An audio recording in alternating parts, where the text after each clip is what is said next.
Greetings, fellow Empyreans. I am Ashteroti, and this is the EVE Universe Show! How's it going, guys? It is the EVE Universe Show, and we do have a lot of stuff to go over today. I thought, with everything going on, that today would be a good day to just try to go over the story so far. But the problem is that there's a lot of stories so far. So I've tried this a few times, but we're going to try like a speed run of the lore. So I'm going to focus primarily on things that are related to this, the current events, what has been going on, and what I think is going to be happening next. And we're going to go through quite a bit of history, and we're going to try to avoid as many rabbit holes as we can besides that path. So if it feels like I'm just dancing over a topic or you want to know more, chances are I go into it further in my videos on my the other videos on my channel, or if not, you as well. Make sure to like the video and make a comment below, and two of the winners will get 200,000 or 200 plex. Okay, so that's going to be the first of a series of giveaways that I've promised to do, thanks to very generous donators. So we're going to experiment with that. So if you're watching this not live, you go ahead and leave a comment down below. Two lucky commenters will win. If you're watching this live, you have to go back and watch this when it's released. All right, so I think that pretty much wraps it up for like the. Let's just jump into it. I would like to begin with the words of a man named CCP Dropbear. Now, CCP Dropbear was the guy who created a lot of the lore, most of the lore involving Anoinkis, which is wormhole space, and Apocrypha. Again, don't want to get too deep into any given thing right now, but I just wanted to read this one passage from him. He gets accused that the sleepers should have been, like, they should have had rogue drones instead of touch on the sleepers for Apocrypha, because the rogue drones were already doing a thing, and the sleepers didn't really relate to anything. And he goes, the longer the answer is that the returning to the focus of the sleepers after the first time Cosmos allowed us to contribute to developing a plotline that is as old as Eve itself. So let me put your fears to rest. We weren't unthinkingly reviving something newer as to filler at the expense of using something else that is more established. Quite the opposite, in fact. Think about that. It may not make sense at first. Now that's a key line. It's used in another chronicle. It may not make sense at first. The complexity of the sleeper story runs so deep that it may take some time to understand. Some time, indeed. But you should think about it all the same. If you ever want to understand, the pieces of the puzzles are scattered across the wide area in a stretch of time unlike any event Eve has ever seen before. If anyone forget about developing this, if you think anyone forgot about developing this storyline, if you think the silence right now is indicative of an apathy or disregard at our end, then you are quite and understandably assuming that all of this is being done at the traditional timescale. But that is not the case. All of it, is unfolding in real time. And it'll take either a genius or a collective effort to make sense of the whole form from the fragments that remain. We are watching and waiting for the day that comes when the Capsuleers will move this particular storyline forward. We are still waiting. So, thank you for that, Scott. So, the reason why I bring that up is not because we're going to be talking a lot about sleepers today, but simply that idea of it may not make sense at first, and the fact that the storyline plays out over time, okay? We're not reading a story, we are living and writing a story, right? And that's something to pay attention, or that's something to keep in mind as we go through all of the stuff today. Also, I just wanted to bring that up because a lot of people suggest that that CCP doesn't really pay attention to the lore, or it's all just scattered, or there's a bunch of like remaining trailing, like they ignore or drop plot lines. And I really don't think that that's the case. And I think that that's pretty much, I mean, like, obviously he was talking about a totally different time then. It was this was 2010, but I think that his words echo throughout all of the Eve story. So without further ado, we begin with the Empyrean Age. In the Empyrean Age, two dramatic events happened. One, the Caldarian Gallente were having peace talks, while the Caldari Corporation Ishikone was developing a solution for the Mimitar's slavery to drugs, the drug that the Amarr were using to enslave the Mimitar. That peace treaty was interrupted by a Nyx crashing into it, and meanwhile, on the other side, the Mimitar Republic smashed one of the Concord stations in Uli and began attacking deep into Amarr space. This culminated in Jamil Sorum arriving with her super weapon and destroying the entire Elder fleet.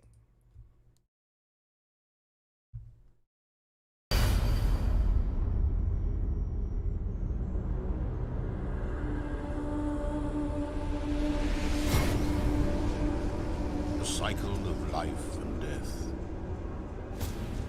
was supposed to end with us. We were to be the start of a new age, a destiny of light, an Empyrean Age.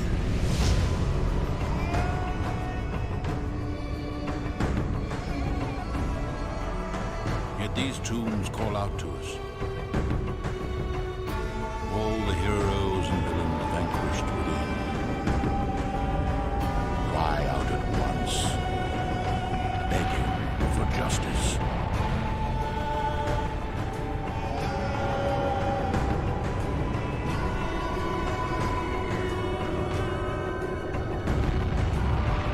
We will fight for what we believe in. We will take a side, and our wrath will be furious. The Elder fleet was a combination of the Republic fleet and Sucker forces that were built in secret by the Elders of the Mimitar. Above Neil Sorum's home city of Nexio,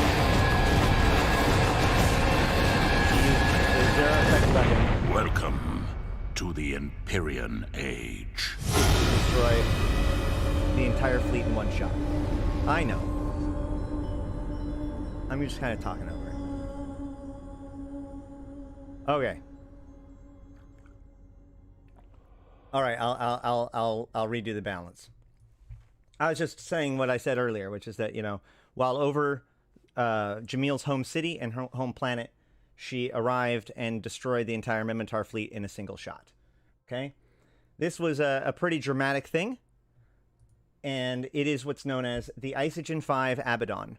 There is a substance known as Isogen-5. It is an extremely rare, thought to be hypothetical substance that is only found around blue stars. It has strange gravitonic properties, and this weapon that Jamil salvaged from near the Eve Gate and used exactly twice, once against the Blood Raiders and once against the Mimitar, used Isogen-5 as its fuel and its fire. And as you could see, its function was to basically collapse the shields of the enemy ship into themselves. Cool. This Isogen-5, or this Abaddon, as it says here, was... It kind of vanished after Empyrean Age and found its way into a rogue drone hive, which was discovered by the Sisters, which was trailed by the Blood Raiders. The Sisters were murdered by the rogue drones. The Blood Raiders attempted to get the weapon. A Thucker tribeman who was watching the whole thing decided to take action into his own hands and convince the rogue drones to let him destroy them all by shooting the cache and exploding it, causing the Apocrypha event.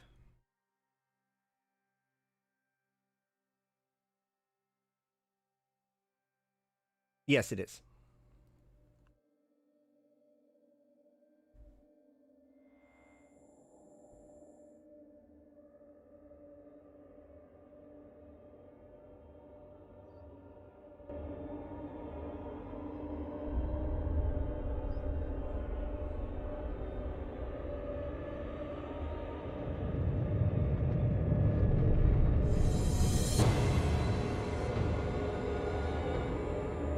10 blue stars, each with a cache of Isogen-5 that was placed there by ancient races, simultaneously detonated, then pouring their energy into the star, causing a coronal mass injection that destroyed the first moon, or the first planet of each of those solar systems.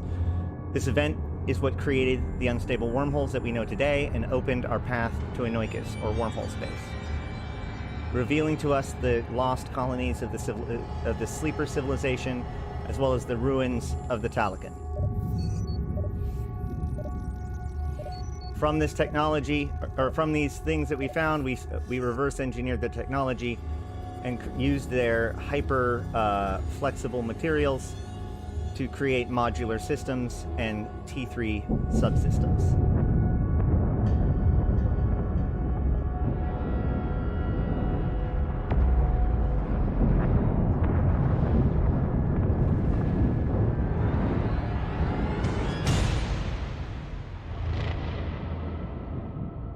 I forgot a video.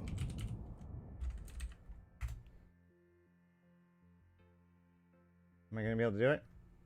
There it is. Next, once the wormholes were open, Jamil Sorum invaded into wormhole space.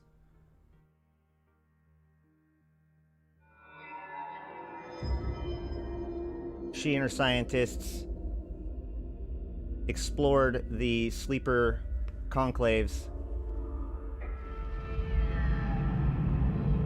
searching for technology.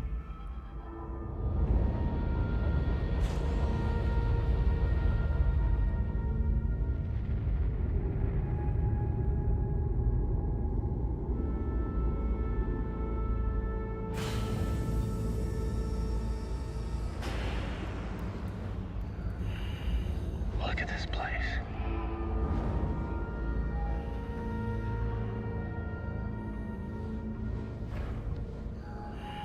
Over here. This one seems to be intact. They found was Okay, let's bring it basically in for analysis. bodies being held in The implant cryostasis. recovered by the extraction team has fascinating properties. An instant transfer of consciousness, even at the moment of death. So much blood has been spilled in the name of our faith. Too many have died at the hands of Empyreans. Imagine the military application. But we have been blessed. I will unleash this new power and end the war. We cannot allow one nation to control it. They have done enough to leave their mark on history. Their soldiers would be dangerous beyond measure. The power they would have, they would be Immortal.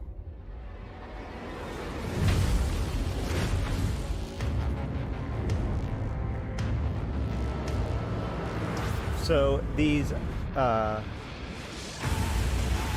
Templars were the original Dust 514 soldiers.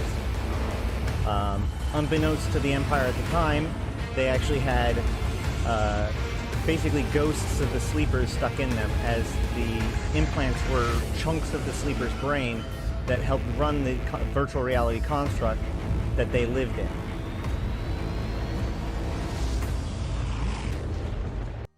This did irrevocable damage to the sleeper civilization. You can think of the sleepers as being like a matrix that has people who have voluntarily entered into the matrix in order to live there, and henceforth has then forgotten that they are in the matrix.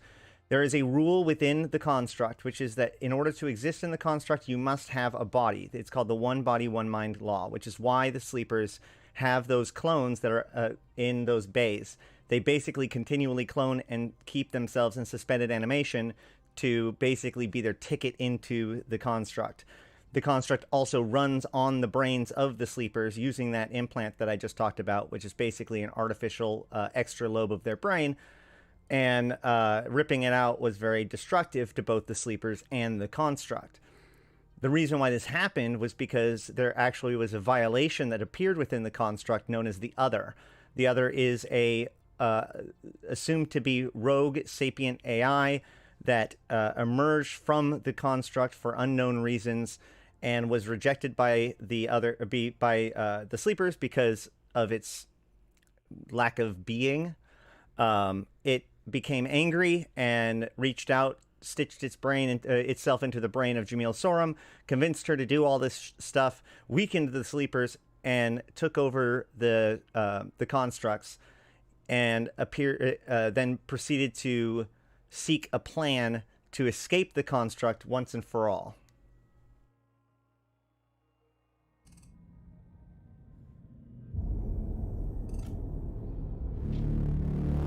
In mid-2015, there is a strange... or late 2014. I don't know what you call it exactly. Anomaly? In late 2014, a small star in the sky was noted to be becoming bigger by a hauler named Caroline Grace. This star was eventually known as Caroline Star. It was visible everywhere, and we eventually discovered that it actually was sourced from the Jovian system of W477 TAC-P. Anomaly, light anomaly, a star yes, anomaly. Agent Smith has escaped. And apparently the closer you get to Jove space, the better you can see it.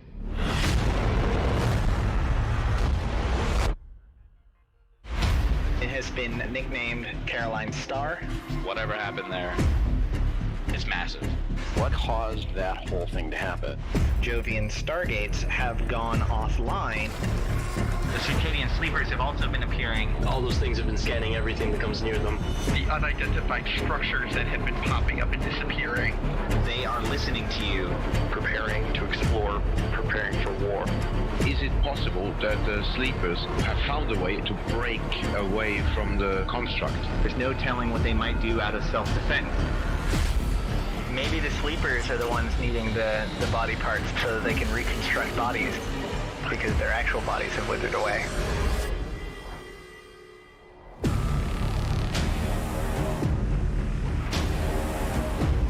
So, that is the rise of the Drifters.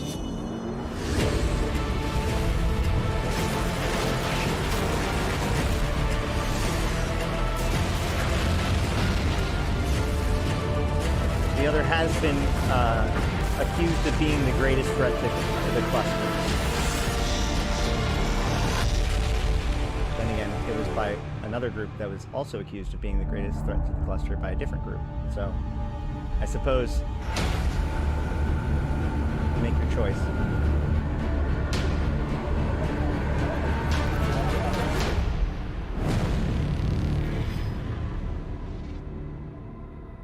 All right, next we're going to skip ahead. I missed invasions. Oh well, whatever. It doesn't, or incursions. Oh yeah, never mind. Like I said, I'm skipping a lot of things to try to stay at least a little bit on task. A lot of that stuff is sort of tangential, so we're going to put a pin in that, and we're going to jump to the next thing that kind of happened that's relevant, which is the rise of the Deathless in June. What is this? The 1st of June. 2016, or is that YC, is this one YC118, right? Yes. So June 16th, Concord was looking into Serpentis fleet strength. Around that same time, 3 mercenary groups, Intara Direct Action, the Ostakon Agency, and Sekal Expeditionary Group, was pulled from the Shandel Civil War over a sovereignty non-compete clause in their contracts. It is finally, or next, there is a scope article on the 14th of July. Is that dated wrong? Nope. 1 year later, no, I missed it.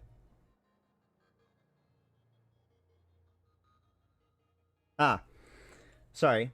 Around that same time, when Concord confirms the rumors of investigation into the Serpentis Capital Fleet Program, it is also revealed that the FIO's dossier was likely leaked to the Deathless. It seems like the Deathless then turned over this paperwork to the Upwell Consortium, which then started attacking the Serpentis, which led to the Shadow of the Serpent event. So it was said that this was done by several mercenary corporations previously active on the planet Shendel, right at the same time as these mercenary groups were being pulled off. Okay? So that's the introduction of the Deathless. He kicks around for a little while. He shows up a couple places. He's described as a 30-year-old male with black and red skull-printed bandana. He shows up a couple times. He's reported in the Corolla constellation, but nobody knows. And then he kind of vanishes from view at about that time. This is around when the Drifters assassinate Jamil Sorum. I suppose we could show. Oh, no, that's the Imperial... That's the... sorry, around the coronation of Caddis. All right. Which leads me to...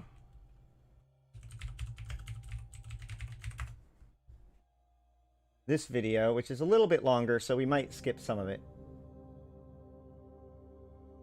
These recordings, released by Concord, show the capture of a heavily damaged ship found drifting a few days ago in the system of Rainilis. No information has been released on the whereabouts or the fate of its crew, but within hours of being boarded, the ship was towed to the Concord Directive Enforcement Department headquarters in Ulai. There it remained quarantined outside the station for 48 hours before it was deemed safe to dock. Little is known about the crew or the builders of the ship at this time except the name Triglavian, possibly connected to the frequent occurrence of the number 3 in their designs. For the past month, damaged drifter fleets have been mysteriously emerging around various jump gates in New Eden. Appearing in previously unseen numbers, these drifter fleets have been nicknamed Death Balls by Capsuleers. Passive unless provoked, the drifter ships are heavily damaged after some unknown engagements. This has been the cause of speculation about who or what damaged those ships. The Arataka Research Consortium has been the leading element in the drifter investigations, mercilessly attacking them at every opportunity. While these unprovoked attacks on the drifters have raised controversy, they have also been justified as they have provided clues to what has been happening to the drifter fleets. Trinary data vaults have been salvaged from the drifter wrecks. The data they hold is partly corrupted and believed to be Triglavian. The Arataka Research Consortium has been quite successful in extracting fragmented footage from this data and stitching it together. The footage shows drifters engaging Triglavian ships. It is due to these efforts and consequent questions raised by Capsuleers that Concord has finally come forward to shed some light on these events. In the short amount of time since its capture, the Triglavian ship has provided Concord with a wealth of information. Equipped with what has been named a filament device, it allows cruiser-sized ships to enter what Professor Mayer of Concord Deep Space Research calls abyssal dead space. After observing energy spikes spread across New Eden, he has theorized that these are potential entry points to self-sustained pockets of space and time, abyssal dead space. In a daring experiment, an Enforcer-class cruiser was fitted with the filament device to test this theory. Upon activation, the ship instantaneously opened up and entered one of the... All right, all of this is kind of just mechanics at this point, right? So,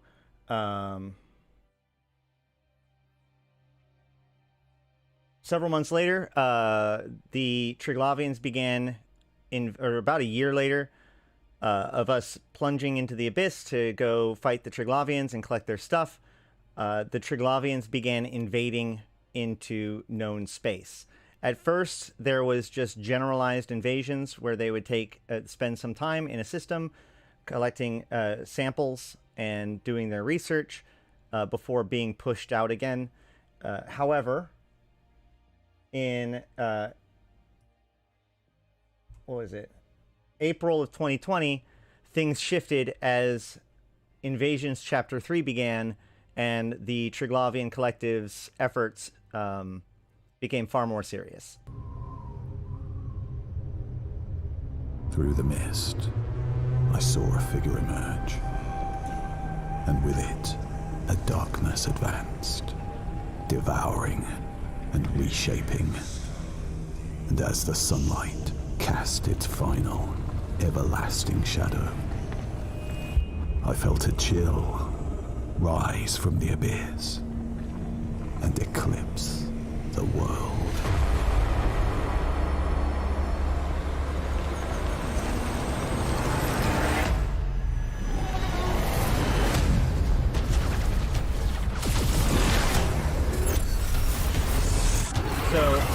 Triglavians would begin invading individual systems rather than areas of systems, and Triglavian and EDENCOM forces would fight with one another, aided by player groups of both sides, in order to gain control of the system once and for all.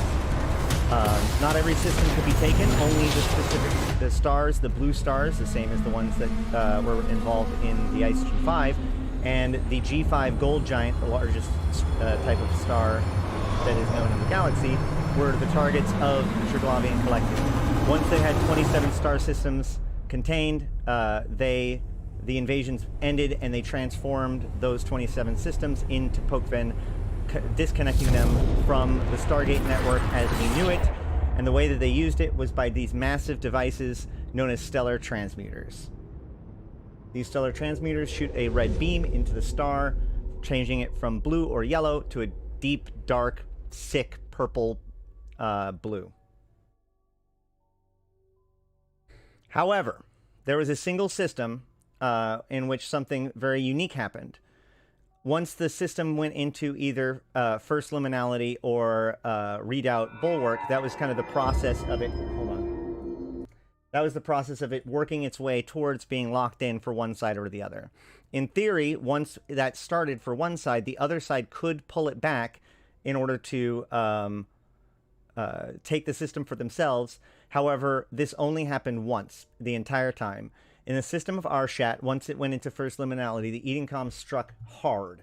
And they managed to re-secure the system in spite of the fact that it had gone into first liminality, taking it all the way to Fortress. Now, unfortunately, this event weakened them, or, took up most of their energy. And so when the system of Niarja went live directly after, they were already on their back foot, one of the dominoes that led to the fall of Niarja.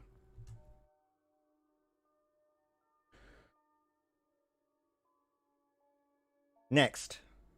Oh, sorry. So what this resulted in is a stellar transmuter being captured by EDENCOM within the system of Arshat. Fast forward to this year. We're finally to current events.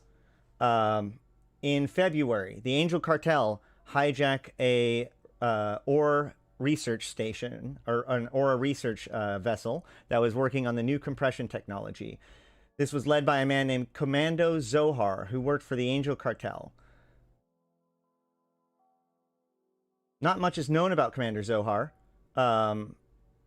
or his current whereabouts or operations, but it is true that he was part of the Angel Cartel. He appears to be fairly high up in it, and there is a lot of information about him, but while he could potentially be one of the people working with the Deathless, I feel like due to the tenuous nature between the Angels and the Deathless, that is relatively unlikely, but he is likely a piece of this puzzle regardless, although he hasn't really been stitched back in yet.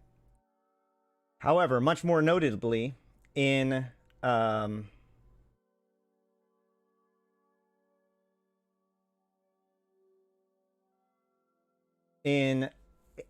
once again, April of 2022,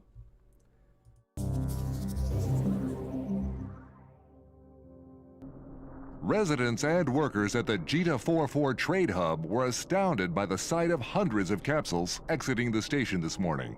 After the apparently unauthorized mass launch, the capsules quickly warped off into space before they could be contained by approaching Caldari Navy patrols. Caldari authorities have described the mass capsule launch as a combined theft, sabotage, and escape operation, believed to be a cover for Garista's agents being hunted in the Jita 44 station. The identity of those making their escape using these capsules remains mostly unknown, with indications many of the capsules were launched as automated decoys.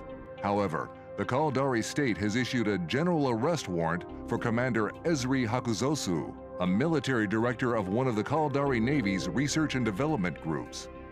Sources have informed the scope that Commander Hakuzosu is suspected to be the ringleader of a group of sleeper agents and defectors working deep undercover within the Caldari state over a considerable period of time. Commander Esri Hakuzosu had been military director of a Navy research group on advanced capital ship construction and development, recently focusing on the venerable Phoenix-class Caldari dreadnoughts. It is assumed that at least some of the leaked information involves advances in capital shipbuilding technology. Caldari state officials urge all Caldari citizens to do their duty and hunt down these capsules and destroy them on sight. Capsules have been seen orbiting planets. Cool. So we went out and destroyed these capsules, and in the process, we discovered a series of records that gave us more information on the subject. There was a total of 10 of them, right? Yes. Which are the Chronicles of Ezra, whatever they call her name. Hold on. Esri Hakuzosu. Thank you. All right. So I'm just kind of going to highlight a little bit here. She's reporting to a, she's doing something called Operation Firebird, which makes sense because Phoenix is a Firebird, right? So she's researching the Caldari Phoenix review process. This is the technology that led to the Capitol redo earlier this year when Dreadnaught, Siege Green, which led to the Dreads being way cheaper and all that stuff. Actually, all Capitals, but Dreads especially. This was it. This is how that happened. So she reported to a guy named Peacock. Peacock was her point of contact as given by the Rabbit, or no, yeah, the Rabbit. And one of her points of contact that she was looking into gave information about them. Where was it? Sparks told me he pulled off a job against the feds that the Black Eagles don't even know happened. Hard to believe. Okay? So, apparently, this Peacock guy did some operation against the Black Eagles in the past that is hard to believe. Okay? And ultimately, she was reporting he was a bit of a chaotic dude and ended up getting them caught, which caused her to activate Contingency Omelet, which is what we just witnessed, okay? So, Esri Hakuzosu is also still on the run. She clearly was not working for the Deathless. And the Peacock, like I said, doesn't work for the Guristas. He isn't in the Guristas, but he is a mercenary that, while Esri, which is, what was her name? The Tanuki. That Tanuki was nervous about, but she worked with anyways because she was told to. Yeah, the Peacock told me he requested another operation against Antares, which is a whole nother thing. I just told him it's a mistake. I told him as much and he laughed it off. I think he was drunk or high, actually, but you never know with him. I don't like this. Merc like him is running this op, but Rabbit made it the contact back to the nest. Sparks told me he pulled off a job against the feds. Blah, blah, blah, blah, blah. Okay, great. So, and she even says, like, he keeps on meeting in the bar. You know, let's hope that, she's talking about how he's wanting to meet in the bar without much warning. And then the next thing you know, they get caught. The bar, by the way, is actually the bar that's used it's the Pulse bar in Jita, by the way. Fun fact. There is actually a one in between, but I think this one covers it all. Concord has made a major breakthrough in its fight against a rising tide of smuggling, uncovering a major network of smuggler and mercenary bases. Nope, that's not it. Wait, is it? Hold on, no. Let's go for this one then.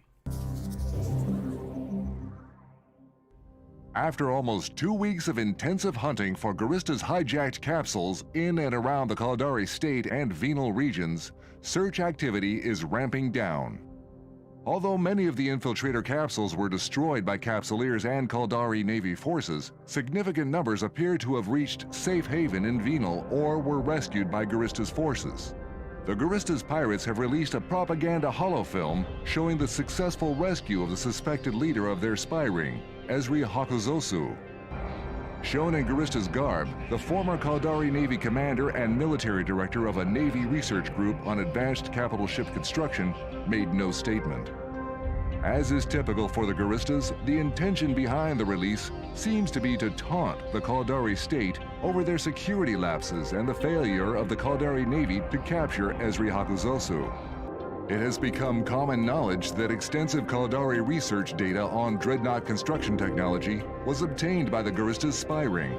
It has recently become clear that data on a range of technologies hugely increasing the efficiency of capital component fabrication and shipbuilding techniques were also stolen by the spy ring.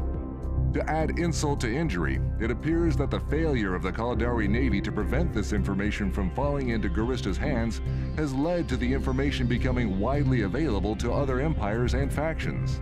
Due to Capsuleer involvement in the hunt for classified Caldari data fragments, and their willingness to sell the data to all bidders, it is believed many factions will have acquired enough information to reduce their own capital ship and general shipbuilding costs. It is also rumored that a number of factions have acquired a lead in the acquisition of these technologies through a mysterious third party, speculated to be an underworld information broker and deal maker, involved in illegal arms trading, smuggling, and corporate espionage. Investigations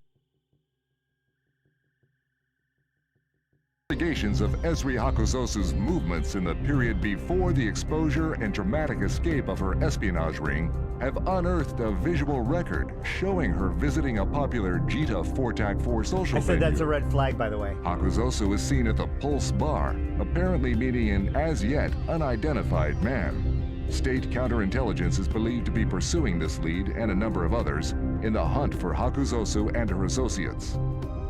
This is Alton Hovery reporting for The Scope. All right. So, yeah. Let's listen to that one more time, that last little bit, because I think it's kind of important. Factions have acquired a lead in the acquisition of these technologies through a mysterious third party, speculated to be an underworld information broker and deal maker, involved in illegal arms trading, smuggling, and corporate espionage. Investigations of... So, that sounds like our boy, doesn't it? Well, let's look into this. I mentioned earlier that the Deathless's first point was to take the FIO dossier that was stolen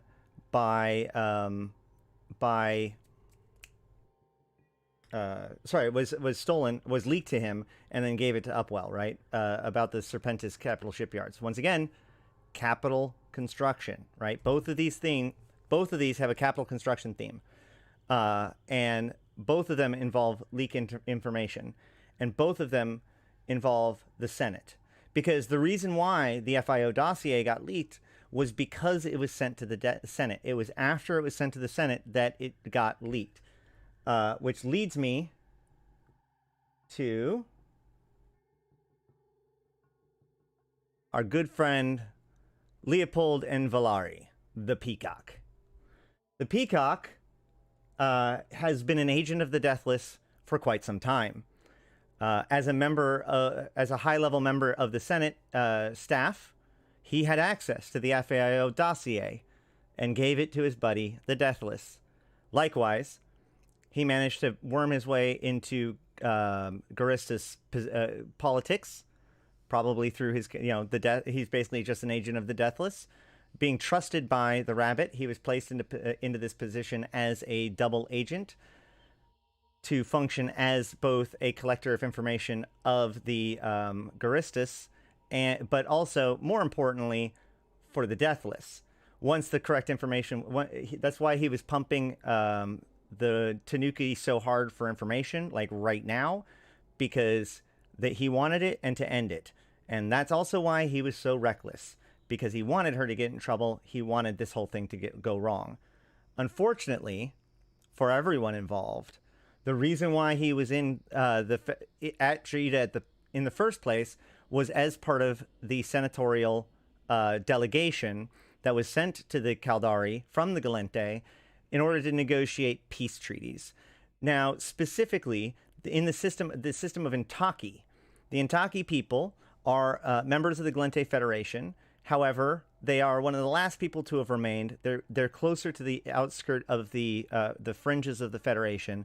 When the Caldari rebelled, and the Gallente attacked them brutally, The Intaki largely did not like this, and a huge chunk of them decided to leave and go and become the Intaki Syndicate. However, those who remain in Intaki remain in the Federation. However, the Intaki Prime itself remains in the war zone. This contested status of its location has led to several different events. In 2018, the Caldari State acquired the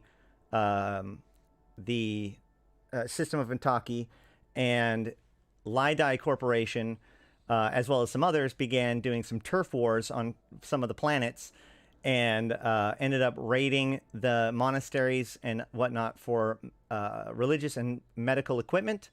Was allowed to leave with their plunder, and ultimately, several months later, came out with the subcranial nanocontrollers. Once again, rabbit hole we're not going down right now. Most important piece of this is that the Intaki have continued to be batted back and forth, and there was a rising demand from the Intaki to remain independent. In fact, because they didn't trust either side, there was an agreement that Mortis Legion would begin to defend the Intaki, which is why you can find Mortis ships in the Intaki system. Now, the issue is that there was a lot of volatility in Intaki within the last couple of years, especially leading up to this event. And ultimately, there was an agreement that was being made between the Glente and the Caldari in order to figure out how to deal with Intaki once and for all, like a peaceful resolution that honors the Intaki people. This was the senatorial delegation that was in Jita at this time.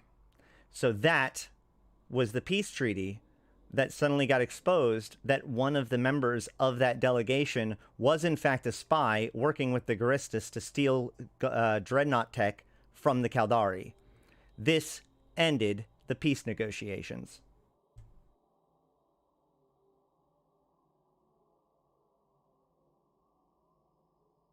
Next, a month later, Concord, with the rising tide of smuggling and piracy, especially within the Black Rise, Placid, and Cloud Ring regions, I think it maybe some more. There is a meeting that was held by Concord in order to go over everything. This was corresponding with Fanfest, so this was the in-game context for Fanfest. In the middle of that presentation, the Deathless cut in and broadcasted his own message. By the way, just prior to this, as we were moving up to this event, the Concord, specifically Sorrow, began revealing the location of various different smuggler rings and asking us to go stop them. Well, then during Fanfest, the Deathless broke in and revealed that he could expose all of the EDENCOM, or not EDENCOM, but Sorrow sites that had detained the smugglers and was beseeching us to return the favor.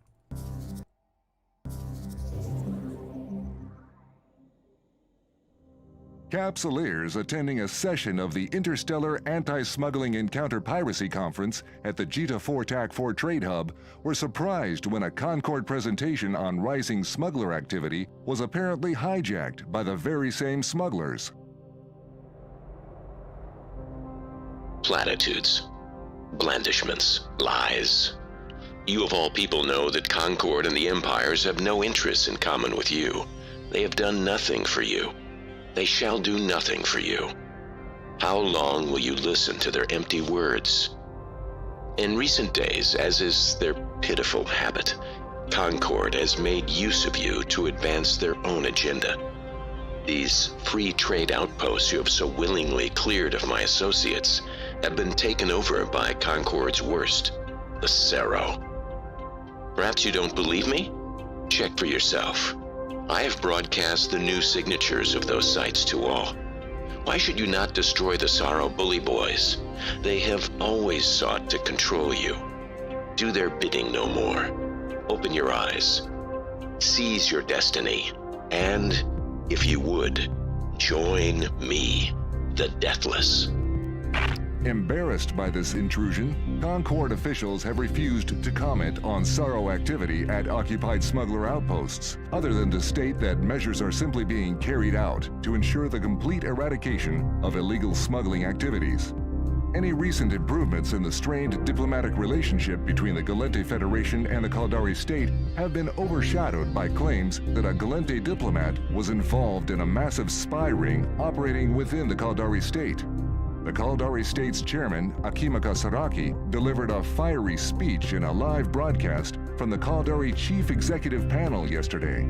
The scheduled speech was reportedly originally aimed at promoting interstellar diplomacy due to the ongoing Jita 4 TAC 4 summit. However, with state corporations and citizens expressing outrage over the new allegations, the delivered speech leaned heavily into patriotic rhetoric and evoked previous hostilities with the Gallente state. Just a little fashy. Just a little. We remain Caldari, no matter the cost. No direct response or comments have been made by the Gallente Federation so far, but Federation Navy and Customs forces have been placed on heightened alert status. This is Alton Havery, reporting for the Scope. So this is when the plan starts to come together, okay? Also, what was I going to say? There's something else here. Oh,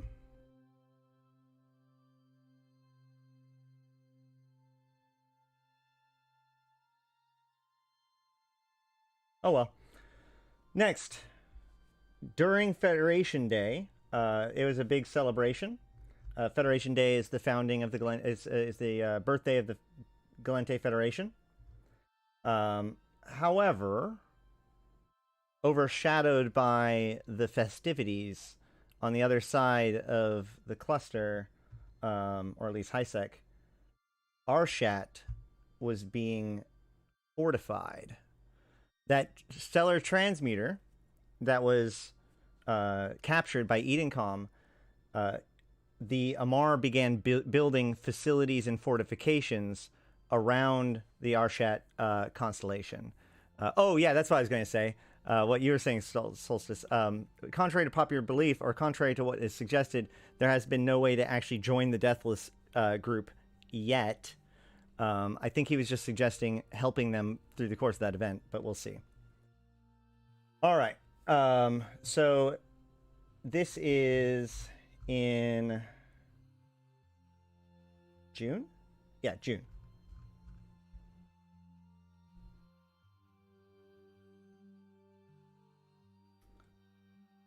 Also in June, by the end of June,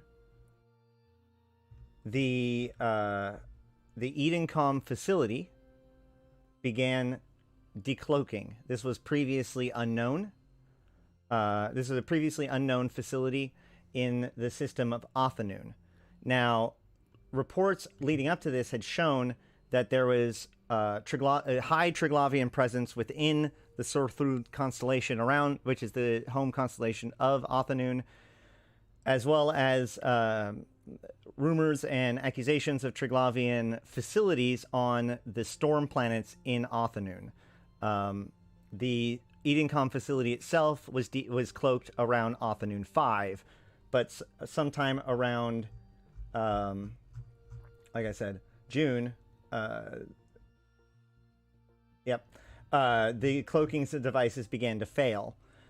Both the Caldari and the Gallente issued orders to secure the site and kill on site anybody who is not part of their home navy or the militia. This includes not only the Caldari or other neutrals, but it also includes EDENCOM and the Concord. This is the first crack in the Concord's agreements. This is not the first time that Concord has been pushed out of a disagreement between the Gallente and the Caldari. During Operation Highlander, in which the Gallente destroyed the Shigemuru, the Titan that was put in above Caldari Prime during the Empyrean Age, when Tybus-Heth led his forces to recapture Caldari Prime. Since then, this Titan hovered over the planet until in 2012, the dust, as a combined assault on the ground and in the air, the Gallente forces destroyed the Titan. Well, as that was happening, the Concord showed up, and Gallente fired upon Concord, which led to Concord leaving. So this is not unheard of, but this is definitely very significant and shows an escalation of force, or an escalation of tensions, as both are attempting to capture get a hold of and control whatever it is that's going on here. Now, at this time, the Caldari militia is at the strongest that we have seen them in over a decade. They're highly organized, and they've had a couple of very fortunate things that have led them to have lots of power over the war zone. So, Othanoon and the Surthu constellation was already owned by the state, and they took their order seriously and began to fortify it even further. Othanoon, by the way, is a 2-jump dead end. So you've got the main low-sec pipe, you've got 1 jump in, and then 2 jumps, and that second jump in is Othanoon. So it's generally speaking a very defensible spot, but otherwise, up until this point, relatively unremarkable. However, as time went on, the NPCs, the Caldari forces within the area, when destroyed, were dropping holograms and videos. So there was 2 sets of videos. There was a set of videos in which a set of soldiers were going through the inside of a facility. The power is out. They find a dead body, and they report it as another one.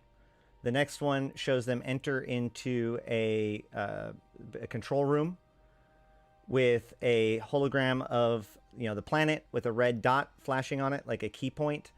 There's clearly technology, Triglavian technology in one of the corners, but we don't really get much more than that. The second set of footage that we received from that area, by intosising the data relay points, the EDENCOM data relay points within Othanoon, gave us a much more striking video, which includes this shot of the surface of Othanoon 5. Now, seconds after this shot is taken, the drone is killed by this guy in the middle. But that is our first picture of a Triglavian facility. Not to be outdone, at around this time, the Amarr begin constructing 3 of their own stellar transmuters around AO blue stars that are part of the war zone, originally owned by the Mimitar, but currently occupied by the Amarr. This leads to both sides announcing that they want those positions secured as these structures begin becoming manufactured. I don't actually have the date, but by September 29th, the Turner transmuter was activated, with the other 2 transmuters turning on over the course of the next week or so. These transmuters, while clearly derived from the Triglavian technology and the captured transmuter by the Amarr, they were different in design than the Triglavians. The Triglavian transmuters have this very wide shield. Let me go see if I can find one.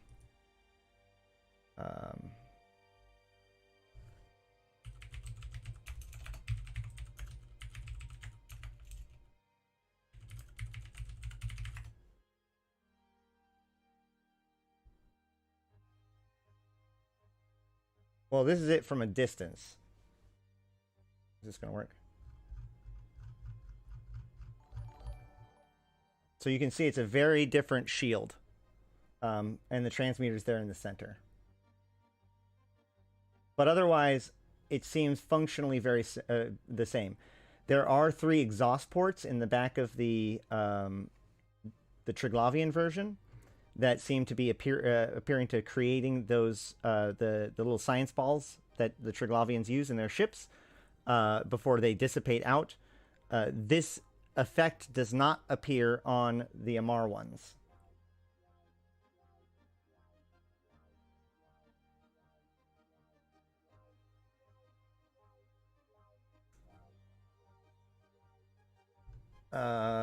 Next. As if we didn't have enough problems. Actually, let me actually take a step back. Because one of the things that happens here, with the stellar transmuters being turned on, there is a absolute threat. There's a threat of those something going terribly, terribly wrong, and killing everybody within the system. This is why the Amarr used Minmatar systems, because to them they're basically building their experiments in their own slums.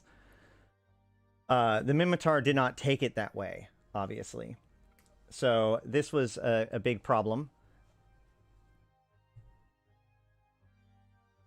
And the tensions at this point had gotten so high that Concord itself and the very agreements between the empires were beginning to fail. Specifically, there was a contention between how Interbus is going to participate in the evacuation of these transmuted star systems, with it seeming to be that the Amarr being intent in making sure that people have a tough time leaving at this point. This culminates in a meeting of that Interbus in which all four empires representatives basically get into a giant argument and leave without seeking a resolution. Less than 1 week later, the CEO of Interbus is dead from a heart attack. This leaves Interbus's future in quite a bit of peril. Without a leader and without support from the empires, Interbus could very well just no longer exist. Interbus is an important and seen as one of the highest jewels of the diplomacy between the four empires. The fact that there can be this totally neutral agency that just manages to make sure that things get to point A to point B for everybody. That corporation, like I said, Hakuka Peruka was the CEO since they were beginning, and at this point he dies of a heart attack while in isn't he in Uli? Yeah, while he was visiting in Uli, which is where Concord and Inner Council usually meet. It's the Concord home system.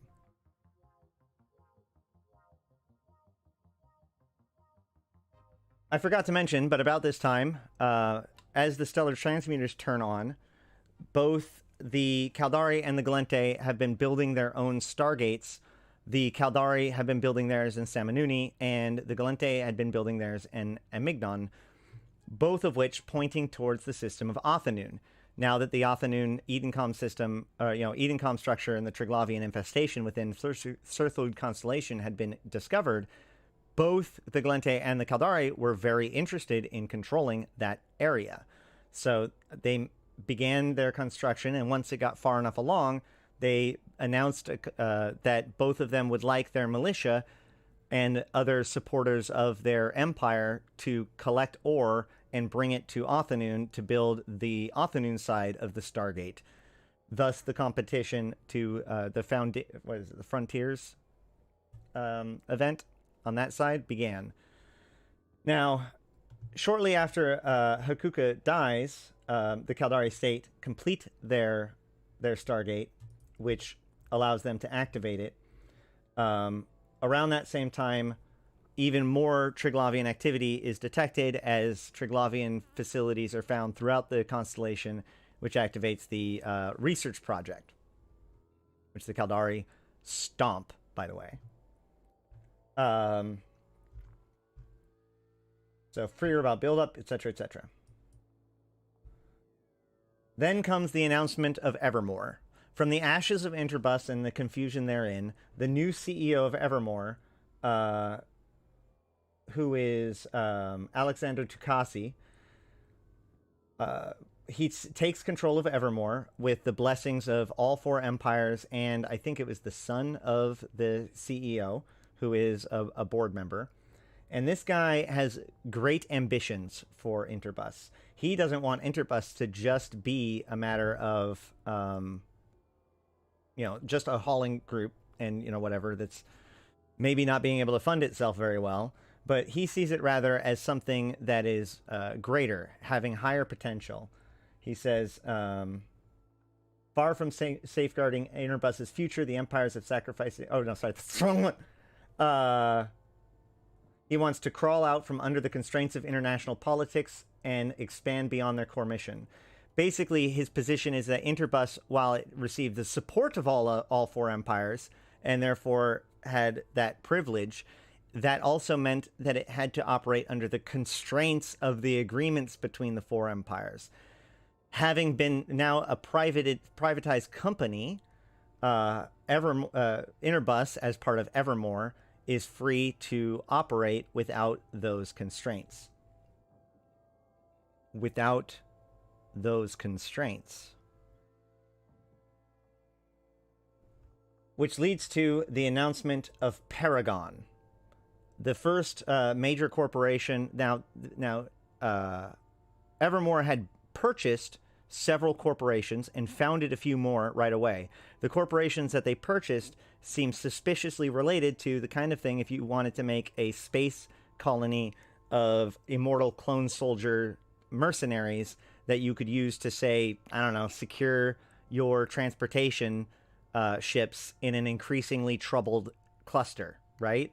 So, on top of that, Paragon emerges with the very first artificial intelligence CEO and operator, or executive officer and CEO and main operator, Iris. Iris is spooky for various reasons, but so far so good. That being said, remember, we have the other, and we also have some problems in Ugalis involving potential illegal precursor AI and AI popping up here and there all over the place. There's kind of a theme about that. In general, EVE Online, the strong AI is extremely dangerous, and it goes very, very poorly. So it's unclear whether or not she's a direct violation of the policies on strong AI. But here she is. There, she has 11.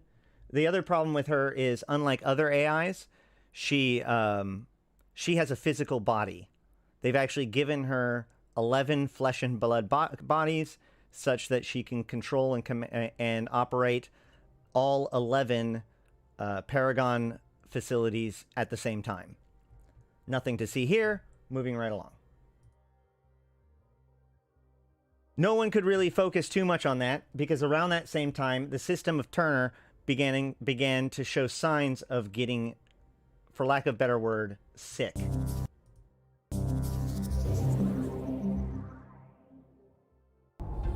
Deep concerns have arisen across New Eden following the Amarr Empire's activation. One last thing, though, I will point out about Iris. Remember, all of this happens in days. He's assassinated. I mean, he has a heart attack, and the next day, the new guy Ducasi becomes the CEO, and within like a day or two, they announce within 2 days they announce Evermore, and a couple days later they announce Paragon.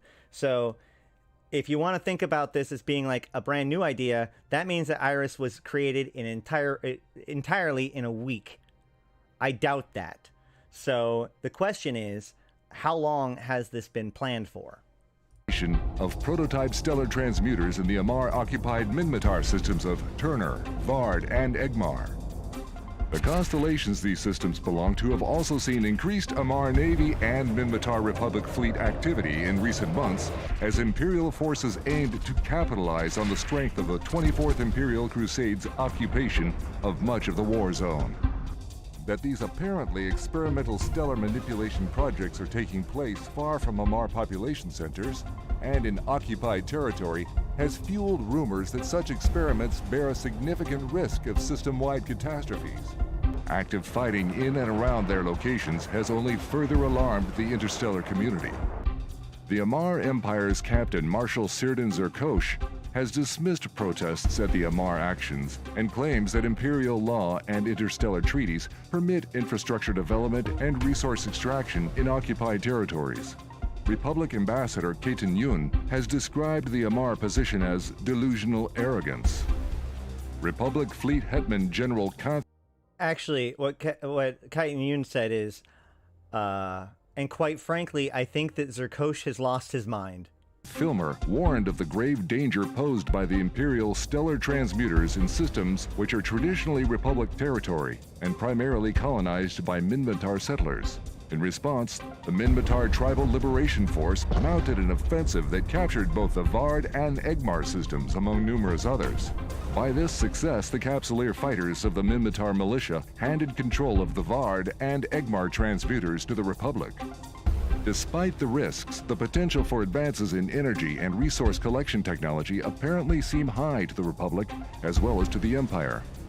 Following the capture of the Vard and Egmar systems, there are no signs that the Minmatar are about to shut down the stellar transmuters. It appears evident that the Republic plans to carry on with testing the technology and intends to develop it for its own use. In the face of extraordinary developments in the Amarr Minmatar war zone, both sides apparently remain wary of the risks of escalation to full-scale war between the Empire and Republic. Even so, the respective militaries of each empire are taking further steps to recruit Capsuleers to their cause. Access to new naval ship designs are among the offered incentives for assistance in the stellar research efforts of the two empires. A rapid deterioration in relations between the Caldari State and Gallente Federation is threatening to become critical following a number of recent incidents and escalating conflict in the border war zone between the two powers. Earlier this year, a diplomatic crisis followed accusations of Gallente involvement in a massive spy. I have to point this out. Here, a diplomatic crisis followed accusations. I don't know why, but CCP has managed to find, or this is the second time this has happened. I actually managed to get them to correct it the first time, but this is not supposed to be here. This is these are like the engine when it's not playing. These are the handles to control the lighting systems. So funny. Of Gallente involvement in a massive spy ring operating deep within the Caldari State. The mass defection of spies, and particularly the escape of ringleader and Garista's agent, Esri Hakuzosu, is believed to have caused leaks of advanced technology developed as part of the Caldari Navy Dreadnaught upgrade program. Subsequently, the discovery of a derelict EDENCOM outpost orbiting Athenon-5 and the uncovering of an apparent Triglavian facility on the surface of the planet has attracted the attention of both the Caldari State and Gallente Federation. While the exact purpose and nature of the Triglavian facility remains unknown to the public, it is clear that it contains something of great value, as Caldari and Gallente naval squadrons have clashed frequently in the contested system. In the midst of the rising conflict, the Caldari State has constructed a stargate in the system of Samanuni. With the support of Caldari Capsuleers, construction of a connecting gate in the Athenon system has also been completed, giving the state a valuable advantage in recovering Triglavian technology. The Gallente Federation has likewise constructed a stargate in the Imortal system, but are still struggling to complete the construction of its counterpart in Athenon. The undisclosed technology rumored to be found in the Triglavian research facility on Athenon-5 and associated Triglavian relay sites seems to be of tremendous value as both sides compete in a desperate race to acquire a working understanding of it. Rapid construction of military infrastructure and signs of fleet buildups in the Samanuni and Imortal systems have additionally raised concerns that an all-out war between the two empires is imminent. Concord has urged diplomacy on all parties, but escalation seems set to continue. This is Alton Hovery, reporting for The Scope. All right, this time I'd like to remind everybody, if you're enjoying this and you haven't done it already, make sure to like the video. And if you're watching this on YouTube, not live, you should leave a comment down below in order to get your chance to win 200 Plex.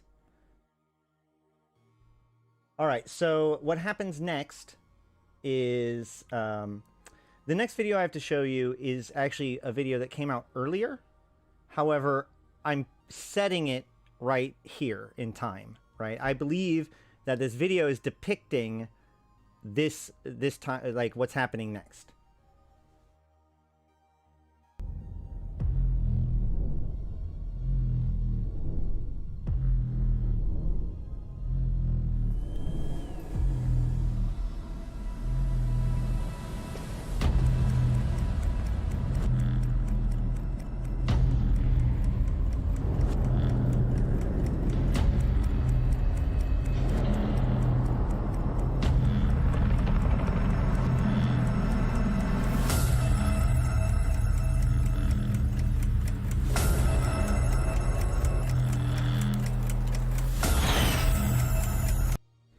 Just realized I'm going to get copyright strike. God damn it. All right, so ticking clock, building up of forces, watching the Turner Star.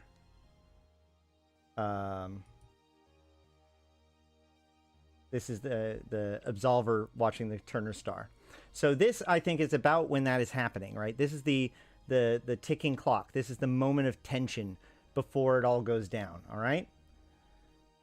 So, since 2019, I've been saying that CCP, or not CCP, but the lore has basically been dumping black powder into a pile. Just building up and building up and building up, just waiting for the spark to fire it all off.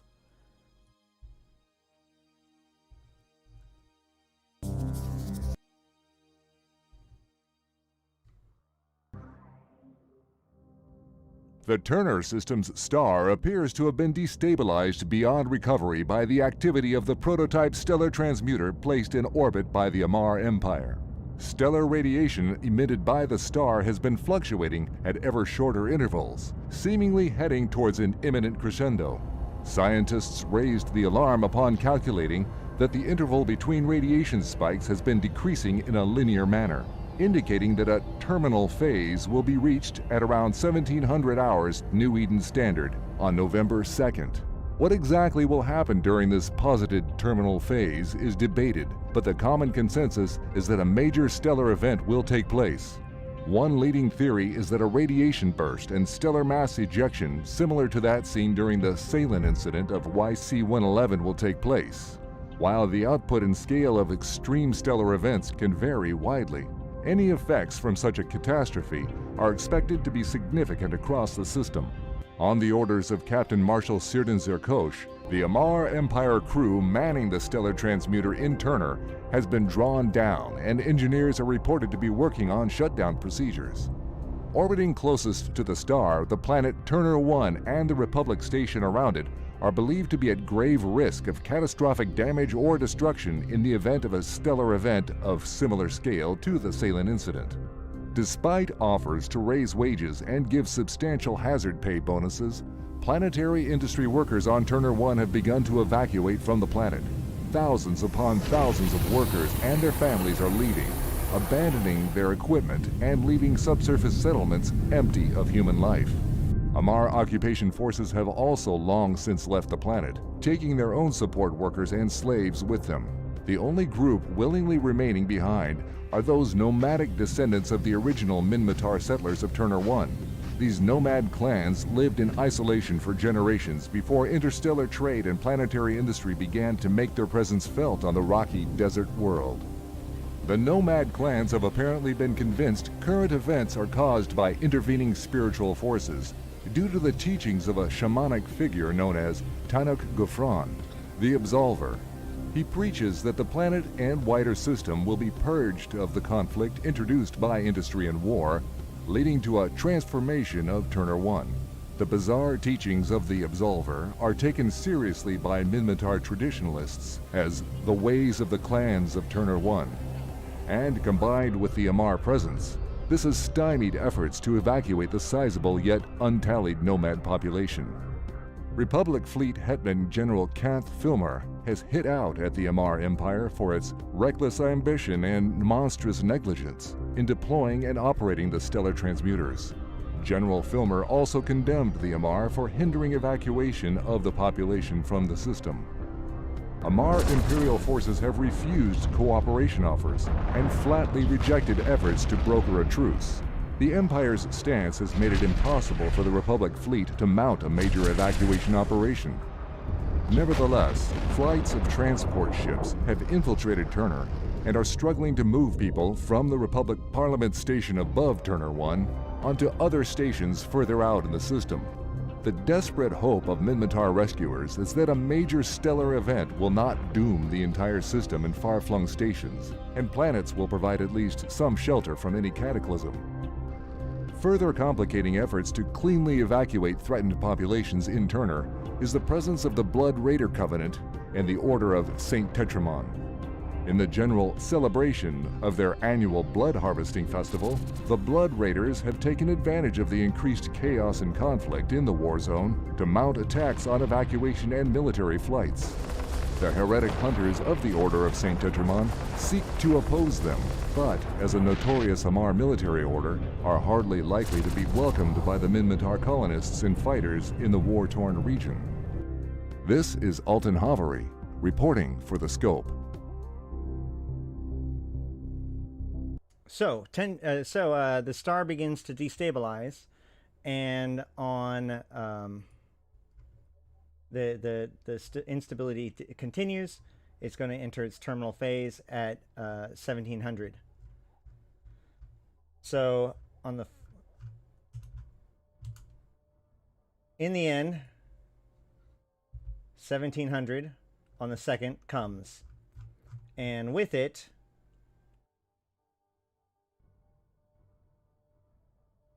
do we have a scope video? There.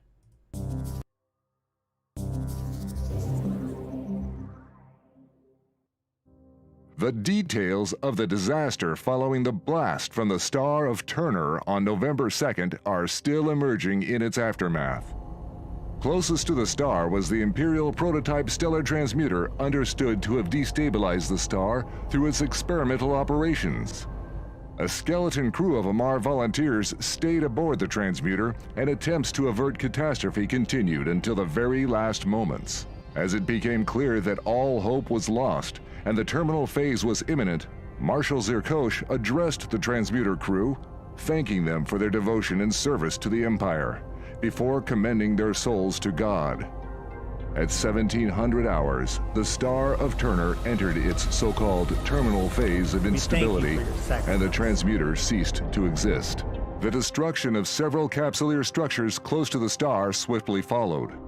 Orbiting high above the barren planet of Turner 1 is the Republic Parliament Station, which has played a crucial role in the combined efforts of Empire and Capsuleer corporations to successfully evacuate the population of Turner 1.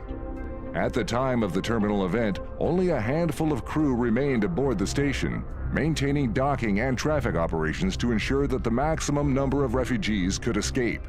Ahead of the blast, the station's spare shield generators and power had been diverted to reinforce the structure.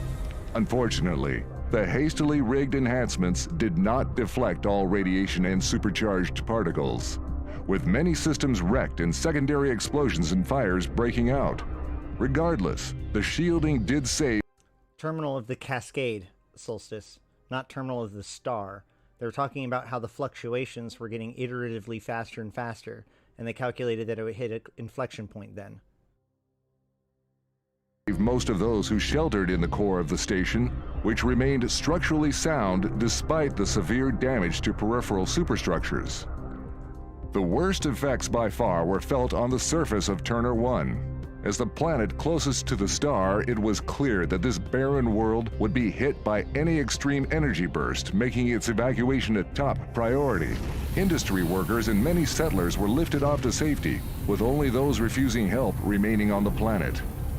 Principal among those remaining behind were the nomadic Minmatar clans faithfully following the teachings of Tanak Gufran, the Absolver. In a final bizarre broadcast from the surface of Turner 1, the Absolver encouraged his followers to embrace the spiritual forces about to transform the system. Turner 1 has been scorched beyond recognition by the effects of the intense radiation burst and bombardment by a wave of supercharged plasma from the star. So far, there are no known survivors from the surface of the planet. Despite many warnings as to the risks, a large number of Capsuleers placed their ships and crews at serious risk to witness what promised to be an extraordinary event. Unsurprisingly, these ships took heavy damage from the radiation burst, with shields and armor systems collapsing in seconds, leaving damaged hulls totally exposed. A number of ships were destroyed when rival Capsuleers exploited these moments of extreme vulnerability to wreak destruction on one another. The chaotic struggle in space added to the death toll of this already tragic day. It is now becoming apparent that the Turner system has been permanently affected by the extreme stellar event. The widespread destruction is almost superficial on an astronomical scale, with the local space-time environment being profoundly altered, leading to very high unstable wormhole activity. For its part, the Amarr Empire has declared its Stellar Transmuter research program a success, despite the extraordinary demise of its Turner operations. Ominously, the Empire appears confident it has gathered all the data required to take their exploitation of the technology forward to the next stage of development. In the aftermath of the Turner tragedy, attention is turned to the stellar transmuters in Egmar and Vard, currently under the control of Minmatar forces. The urgent question remains whether the Republic is willing to continue experimental operations or attempt to shut them down. This is Alton Havery, reporting for the Scope. All right. So, a couple of notes. First of all, it was said earlier whether or not the Amarr have realized that they or gotten any at all sheepish about it, and the answer is no. In fact, the Amarr's official position is that they're urging the Minmatar to turn over the other two transmuters to the experienced people, because clearly they're so dangerous. They seem to be completely not acknowledging the fact that it was theirs that blew up. It's just that the Minmatar are not responsible enough to have these complicated things. I'm not joking. They have gone full Russian propaganda, I swear. Now, the other result of this is that now Turner has at any given time 10 or more wormholes connected to it. It actually has a new kind of wormhole that always points towards Turner, as far as I know, but it can be from anywhere. This makes Turner into the most connected system in K-space, right? I mean, it's not as connected as, say, what's it called? Thera, obviously, but there isn't a wormhole. As far as K-space systems, known space systems, Turner is the most connected system, and the only K-space systems system that I know of that has what you could consider statics, i.e., will always have wormholes.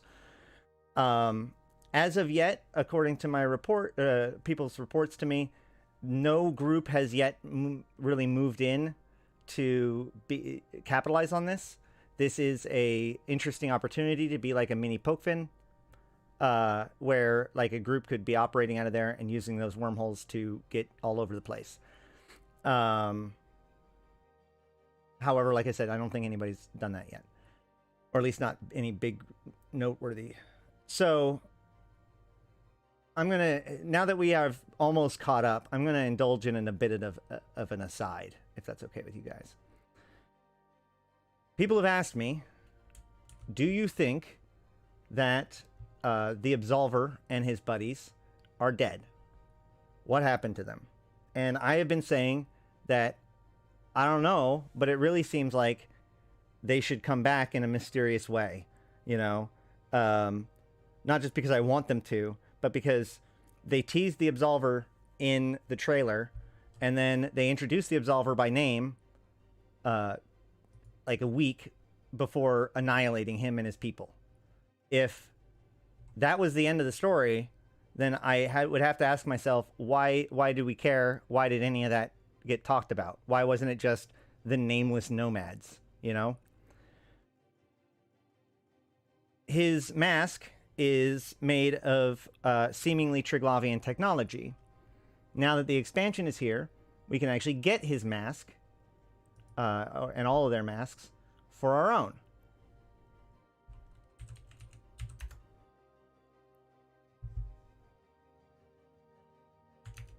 Hold on, I'm not going to do the same thing I normally do. Give me a second. There we go. All right. So, this says, breather masks and similar accoutrements are a common sight in the desert and rocky environment, blah, blah, blah, blah, blah. Not the important part. Designed to interface with nanotech... Oh, sorry. But this design is particularly sophisticated and unusual. Designed to interface with nanotech implants of any user and incorporating adaptive systems that can establish new sub-implants. This mask bears all the signs of being derived from Triglavian hardware. If not itself an example of such technology. The mask itself would be proof against many hazardous environments, protecting the respiratory systems of the wearer from damage and aiding breathing, but appears to have been configured desert fashion for use in arid and dusty environments. So, there is a weird question why this this otherwise fairly xenophobic nomadic tribe is walking around with Triglavian technology. That's red flag number one. But it goes actually one step step deeper. Why does this mask prove that the Absolver is alive? Well, to get that answer, we can't look at this mask. We have to look at the mask that it seemingly was derived from. This is the proven bioadaptive mask that was given out for the proving conduits. This product of a culture long practiced in the art of surviving in hazardous environments, the bioadaptive mask is designed to enclose, protect, and augment the primary respiratory orifices while leaving the rest of the wearer's face relatively encumbered. But once again, this is just about breathing. They're not going to survive a giant radiation burst. This sophisticated device is equipped with an internal force field generator, able to provide sufficient full coverage protection from dangerous environments, or even the cold embrace of a vacuum, should the need arise. The mask is designed to interface with the organic and biochemical systems of the wearer through its own nanotech interfaces and adaptive implementation systems. If that doesn't convince you that there's a reasonably decent chance that they survive the blast, then I guess we'll just have to see. Moving on.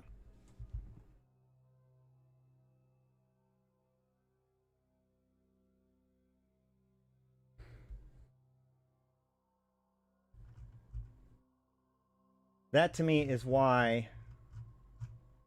Where's that image? There's an image, right?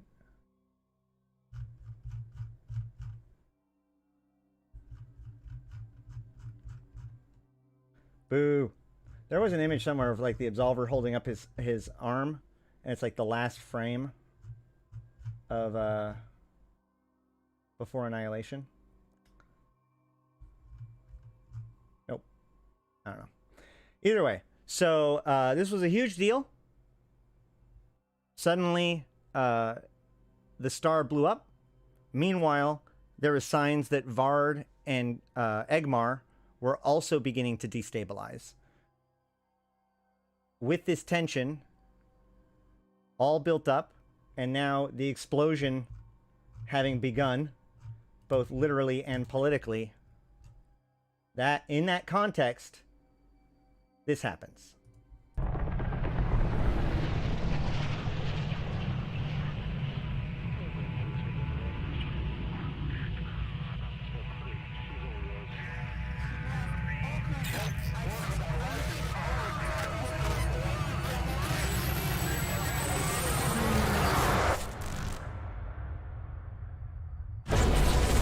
The region is still coming to terms with the catastrophe in the system of Turner, with devastation on a staggering scale. Initial estimates of fatalities are reported to be in the millions, with complete loss of life on Turner 1. Evidence points to the catastrophic failure of the Amarr-built stellar transmuter, sparking condemnation across New Eden. Further increasing tensions between the Minmatar Republic and the Amarr Empire are now at breaking point.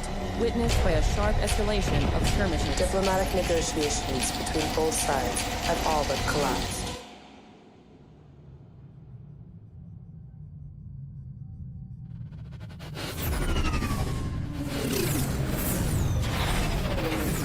Surprising. Broadcasting live everyone with shocking scenes of Federation ships invading Intaki and neighboring systems. This is a major developing situation amidst the current turmoil in New Eden. My fellow citizens, Celis time Agard, has President come of the for Galactic Federation to rise and liberate Intaki, to recover what is ours. These worlds and the people of the Kaldari state are being slaughtered in this outrageous invasion. We stand ready to confront any aggression against the state, and the combined military of the Minmatar Republic will repay our enemies in kind for this mass murder, for it is the sacred obligation of every subject of Holy Amarr to reclaim the stars and rise up for your empire.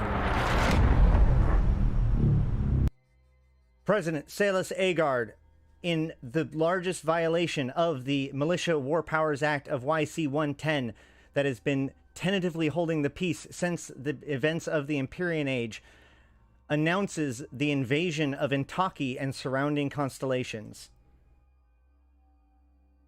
With little to no warning, sinusoidal fields begin appearing throughout the entire those two constellations within the Placid region, and invaded by the Federation Navy. This is not the same as militias. The militias were allowed to argue over these systems. These militias were allowed to fight over the systems. The Empyrean proxy war was the way that the empires managed to stay out of fighting each other directly. There was a tentative peace that was created by the Emergency War Powers Act by releasing the fate of these systems to the Capsuleers and our conflict. By doing this, they have completely breached the Emergency War Powers Act. Up until this point, no actual Concord treaties have been violated. This was a violation. Concord's treaties are no longer being applied. As I said, this was not the same as the Navy. This wasn't just a matter of the militia being allowed to take it back. The Federation came in, dismantled the infrastructure hubs that were there, and put up their own. This is a huge fucking deal.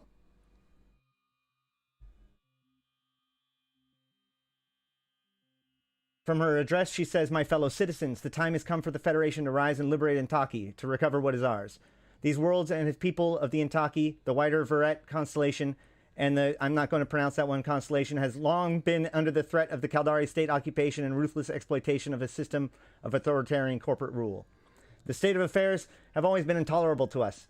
But our great democracy, a beacon of peace and prosperity for all, chose in the past to pursue a path of diplomacy and observance of law that has so often been cast aside by the mega-corporations of the Kaldari state. We can no longer afford to continue to follow this policy, preferable though it is. Wise as it would be in normal circumstances, the long history of the mega-corporation exploitation of Intaki in the wider Placid region is one thing. Now, though, we see that the tragic events of the Turner system, we face the potential of total devastation of Intaki and many other worlds peopled by our citizens. I judge this threat far too grave to acquiesce before. With the advance of the federal... I judge this a threat far too grave to acquiesce before. With the advice of the Federal Security Council, Military Commission, and leading members of the Senate, I took the decision to act. When I was elected to this great office, when I became your president, I promised to place the highest importance of achieving peaceful coexistence with our neighbors, and total and implacable resistance to those who would destroy our way of life. Sadly, to fulfill this promise, the actions I authorize today are necessary, and if they prove insufficient, you may be assured the Federation will act again." Now, Celis Agard has close connections to the Intaki Assembly. The Intaki delegation to the Senate were pivotal to Celis Agard achieving her victory in her infrastructure bill a year ago, which was arguably where she got the money to do all of this buildup to make the invasion. So it's not just a skin deep as you would think, and it's not a matter of, it is currently unclear of whether or not the leadership of the Intaki are willing to do this, and how much of the leadership of the Intaki have been manipulated by both sides fairly significantly. So how the Intaki feel about all of this is also kind of unclear, although complete forceful military occupation is probably not really that exciting. As you can see behind me here, this is but one of the military facilities within Intaki right now, with more sites coming under construction.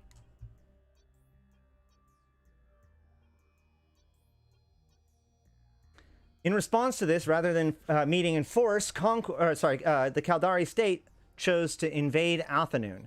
However, unlike the Federation, they did not disrupt the infrastructure hub. Therefore, the Caldari state did not technically violate the Emergency War Powers Act.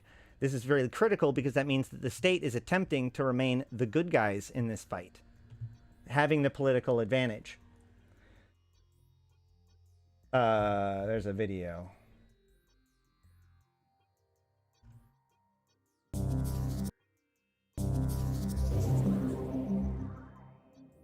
The Caldari Navy has deployed significant fleets into the long-disputed system of Athanon in the Placid region. The few Gallente Federation scouting elements in the system are being overwhelmed by vastly superior Caldari forces. This move by the Caldari Navy to further secure strategic objectives in Athanon is seen as a direct response to the Federation's dramatic and massive 8th of November invasion of Intaki and neighboring systems in the disputed region. President Celis Agard has claimed the massive invasion was necessary for the security and liberation of the home system of the Intaki, a founding nation of the Gallente Federation. Chairman Akimaka Saraki of the Caldari Chief Executive Panel branded the Gallente invasion outrageous, and the CEP swiftly authorized the response of deploying a major Caldari fleet into occupied Athanon. The Athanon system has seen much conflict in the months since the discovery of a secret EDENCOM station orbiting over a Triglavian research facility on the surface of the 5th planet. Under orders from Executive General Heika Torrigo, Capsule militia fighters acting on behalf of the Caldari state have managed to maintain their control of Athanon and the wider Surthold constellation for months.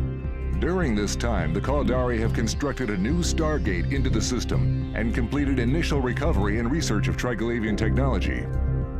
The increased Caldari Navy presence in the system has foreclosed Gallente efforts to construct their own stargate and further curtailed the operational freedom of Federation forces. The race to acquire Triglavian technology located in relay sites scattered across Athanon and surrounding systems has been brought to an end by Caldari Navy firepower. This Caldari state counterpunch leaves their scientists and technical experts with a major, perhaps decisive advantage in researching this Triglavian technology. Although the Caldari state has swiftly demonstrated its willingness to act in response to the Federation's invasion of Intaki, few believe this will be the sole extent of Caldari action. The Caldari Navy continues to be on high alert, with a large number of ships shifting back to staging positions after initially following a counter-invasion plan aimed at protecting the core of state territory. Many continue to ask if the Caldari intend to further confront the Gallente in the Placid region, and perhaps even Intaki itself, or if the dispute can possibly be resolved without escalation to full-scale interstellar war. In Turner, the effects of the extreme stellar event that disrupted its star are still being felt throughout the system. The planet of Turner 1 and its orbiting station took very significant damage, with the planet being blasted to a scorched remnant and all life extinguished. In the event's aftermath, high levels of unstable wormhole activity have emerged across the star system. Scientists believe this activity is likely to continue as a permanent consequence of the catastrophic failure of the Amarr Empire's prototype stellar transmuter experiment. In light of the devastation seen in Turner, the Minmatar Republic's Tribal Council have authorized shutdown procedures to begin at the 2 remaining stellar transmuters controlled by Minmatar forces in the systems of Egmar and Vard. The prototype transmuters were originally deployed by the Imperial Navy in Amarr-occupied Minmatar systems. Evidently, this was done with the purpose of testing reverse-engineered Triglavian technology. The Amarr Empire has claimed to have gained enough knowledge from its experiments to move to the next stage of technological development. In a rolling offensive over the last 2 months, Capsuleers loyal to the Minmatar Republic managed to recapture Vard and Egmar, enabling the Republic fleet to seize the Transmuters. With further militia assistance, the Minmatar have rapidly caught up to the Amarr and acquired sufficient research data to complete their own initial stage of development. Together with additional observations made of the Turner catastrophe and the crucial data gained by Minmatar Capsuleer efforts, the Republic believes its control of the Transmuters is such that it can safely power down their operations. Having completed their research, the Minmatar clearly intend to reap its benefits while preventing further stellar catastrophes. This is Alton Havery, reporting for The Scope.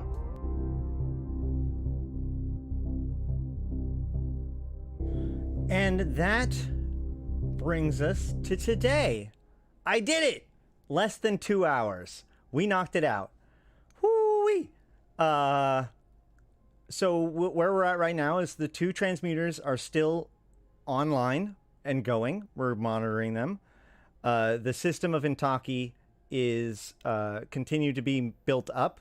It is in active production, as I said. There are construction sites that are still not complete. In the other, when it was in Amy and Sam, it took a couple of weeks probably for a construction site to complete itself. So we're not 100% sure what they're going to become. So far, all of them have become just massive fortifications, but they could become as much as like new stations or whatever. Also, there is a clear indication that there will likely be more to come, especially from the state. It is worth noting that the Triglavian data was collected by the state and they completed their investigation, and the state and the Amarr have agreements that they don't seem to be wanting to bring to light right now. So chances are that there is a thing going on between them that is going to piece together the events going on in Othanoon and the events going on with the Transmuter. So what do I think is happening? These Transmuters are able to change the conditions of the stars that they are put on. They can add certain status effects, and they can even alter the system enough that different kinds of ore spawn. If you go to Pokfin, where the Transmuters have